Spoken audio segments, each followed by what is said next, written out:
We're going to talk today a little bit about the Family Medical Leave Act of 1993.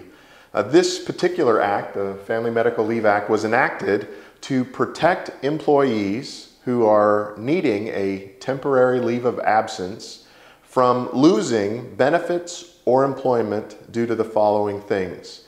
So, for example, let's say there's someone who needs time off to take care of a personal serious health condition, or care for an immediate family member with a serious health condition, or to care for a newborn baby or newly adopted child. This act specifies that employers must allow employees 12 weeks of unpaid leave to deal with these situations if they've worked there for in a 12-month period. So in one 12-month period, in 1 year, they get 12 weeks of unpaid leave to cover a serious health condition for themselves, care for an immediate family member with a serious health condition, or care for a newborn or newly adopted child. And what this says is that if there's someone who has a personal problem, a family problem, or a child problem they need to deal with, the employer then cannot say, well, look, you're going to be gone for 4 weeks and we need this job done, so it'd just be easier if I fired you and hired someone else. The Family Medical Leave Act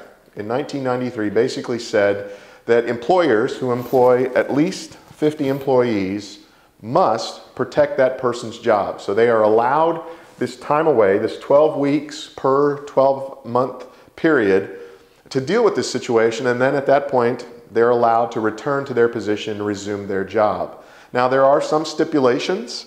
Someone has to have been employed for 12 months prior to the 12-month period where they get the 12 weeks of unpaid leave. So you've got to be there for a year, and within that 12-month period they must have worked a minimum of 1,250 hours within that 12-month period. So if they meet those two requirements, have been there for a 12-month period prior to the request for leave, have worked a minimum of 1,250 hours during that 12-month period, then the employer of a business that employs 50 employees or more is required to grant up to 12 weeks of unpaid leave to that employee, knowing that when they come back, they get their job back, and while they're gone, their health benefits cannot be negated or removed. So the health insurance must be continued, their job is protected, they can come back to it, but if they have a serious health issue for themselves, their family member, or there's a new child in the home through adoption or birth,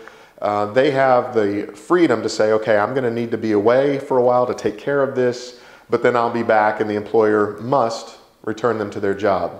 There are two things to remember down here, that private companies have to have a minimum of 50 employees. However, public agencies and educational institutions have no such lower limit. They must give this protection to their employees. So if they're a public agency or an educational institution, then they must provide the protection provided by the Family Medical Leave Act, once again passed in 1993. The important things to remember are there has to be a personal serious health condition, an immediate family member with a serious health condition that the employee is required to care for them, or the immediate care necessary for a newborn child or a newly adopted child. No health benefits can be removed, and they must be returned to their job. They cannot be fired in that time because they needed to be gone for these issues.